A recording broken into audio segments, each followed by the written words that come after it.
All right, folks, welcome back to the Be the Bright podcast presented by Ridge Supply. My name is Matt Hawkins. I'm the owner of Ridge Supply.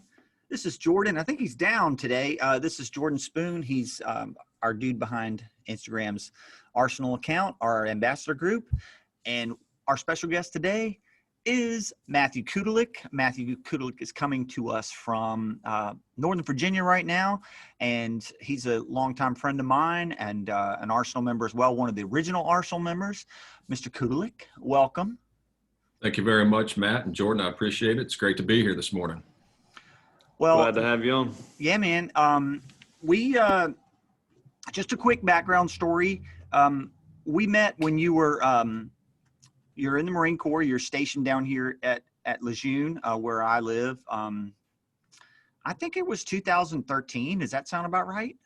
Something like that. It was February of 2013. Yeah. Yeah, and we had a local group ride, and we were just kind of getting a team started at the shop, and I'd never seen you before, and you and Josh Adams were on that ride, and I never met either one of you guys before. And when we got back to the shop, the owner of the shop asked me to talk to you guys and see if you'd be interested in racing with us. And both of you were, you know how you can just tell somebody's strong. You were strong enough where I knew you could race, but you could also tell that maybe you hadn't had the experience of doing it yet. So, but I reached out to you guys and walked over to you and talked to you, and it was cold. It was like in the middle of the winter, right? So, but I remember you saying that you were loyal to a certain bike brand. You remember this? And you couldn't do it. Yeah. And I was like, that doesn't matter. Like you don't have, it's okay which bike, it doesn't matter which bike you, but we actually ended up doing a race pretty soon after that, like maybe like 3 weeks or something later. And I remember just being so excited to take you and Josh to this race for the first time. And I talked y'all's ear off, I think, on the way out. Probably scared you half to death on how not serious a Cat 5 race is, but yeah, it was serious. Yeah, it's always serious. That's how we met. Tell me what you remember about that, because I'd like to hear your version of that story.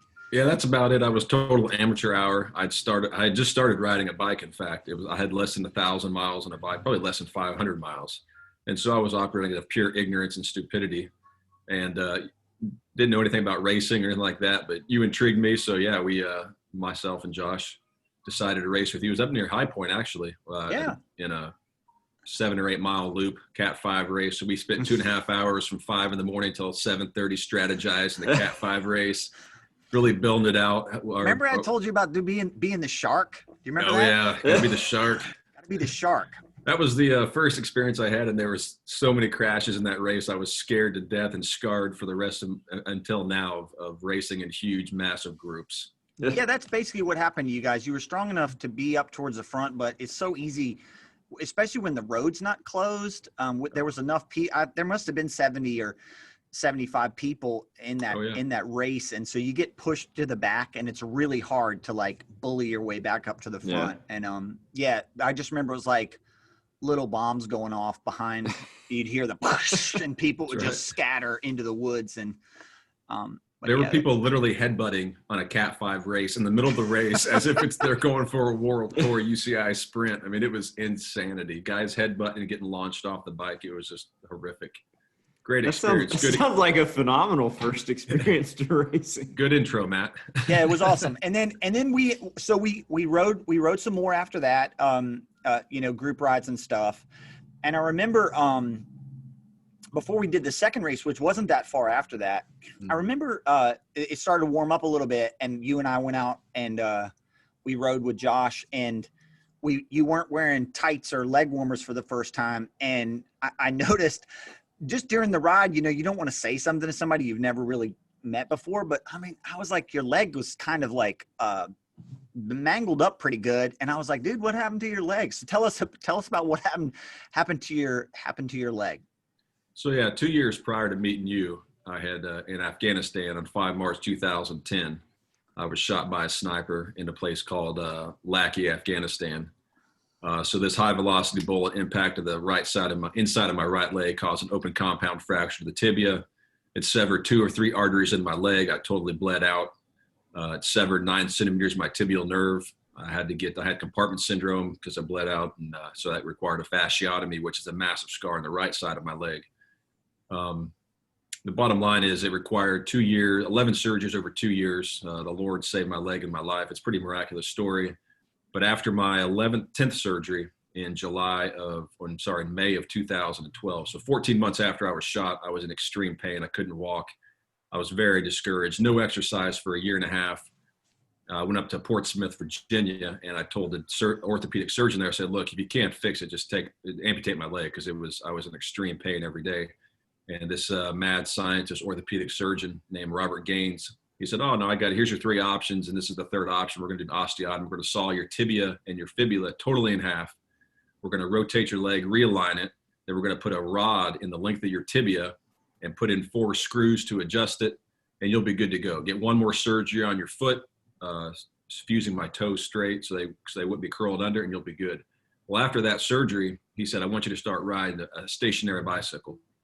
And so I got back to Camp Lejeune, and literally the first exercise in a year and a half, I got on the stationary bicycle with my physical therapist, and I rode for about 15 seconds, and it was extremely painful. I had tears in my eyes because it was the pain of it, and trying to start the road to recovery again 14 months after getting shot was a very daunting task. But after that, I was like, wow, this is incredible. And it just so happened in July was the Tour de France. So I was like, oh, I've always watched that, but I've never cycled. And I picked up a used bike, and I started riding it. The first ride was about 17 miles, and I was hooked then.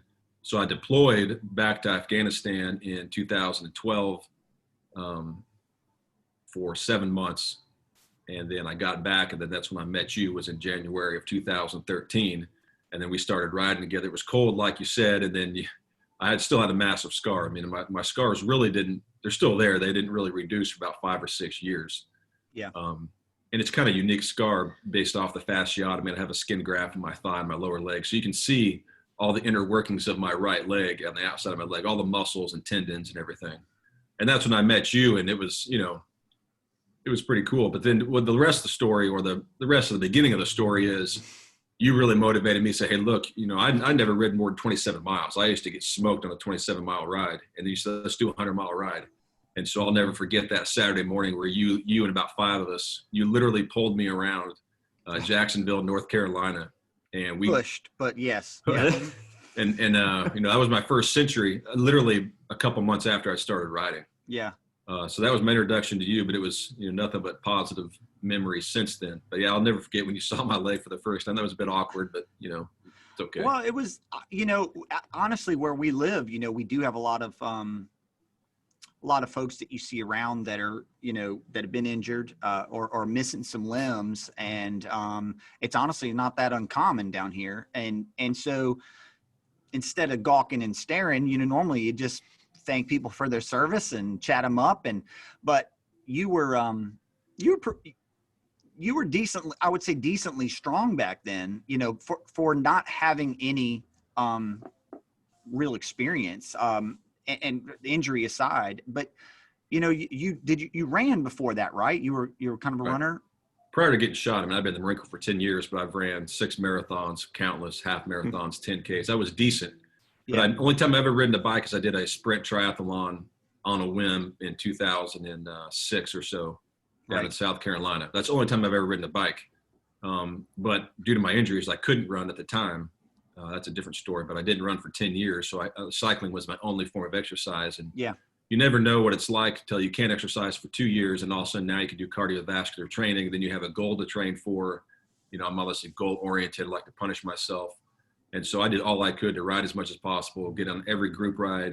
That was where I grew, was in the local bike shop group ride that we used to do a 27-mile loop, and I'd get smoked, get dropped. And you start at a baseline of 0 and you get to where, I've got some relative experience now. Here it is, 8 years later. Matt had told me kind of, I guess, a little bit of your backstory, but I didn't realize it was quite as severe and I guess as bad as it was. But it's pretty cool how that ultimately led you into pretty much a lot of what you've accomplished now, which I do know about. So yeah, crazy. Well, the fact that I'm here is a I don't want to overplay my injuries, but it's a miracle that the Yeah. Lord saved my life. And the human body has about 9 units of blood. In the initial surgery, they gave me 17 units of blood to keep me alive. My leg, every That's major crazy. component of my leg was destroyed, and the doctors and surgeons there initially in Afghanistan, then subsequently in Germany and in the United States saved my leg on multiple occasions. So it's really miraculous. And I have the longest tibial nerve graft from a cadaver. Your tibial nerve is the main nerve that goes from your spinal cord to your lower foot that controls the flexation and movement of it, all the toes. And 9 centimeters of mine were missing, gone. And I've got cool pictures that I only send Matt that he really enjoys. But they replaced it with a nerve They're graft from a available on cadaver. request. Yeah. Free upon request. But anyway, it's a miracle. And of course, Well, yeah. I don't want to cut you off, but I do want to say, like, people always, make a big deal because I got nicked by a truck. That if you think that's bad, this dude is a testament to, he's so lucky, right? I mean, there's no other way about it. Like, incredible people in the field, incredible medicine behind it. And blessed is like just the beginning of talking about it. And there's so much more to cover, but when I met him, the thing that was right away that was really obvious was, like, he just said it. Like, he's not stubborn, but like he would just have an idea, like, I'm going to ride 100 miles, and it just couldn't be stopped. And I think that the piece that I saw was also the same. It has to be the same thing that was getting him through all of the challenges to get to that point, and so he's one of the hardest dudes I know. I'm fortunate to know some really hard people, and he's definitely up there. But when we first started riding, when we did that first 100 miles, he also was like insatiable after that. And that's where Moonlight Hunt Club started, is that he's so crazy that he was like, you know what?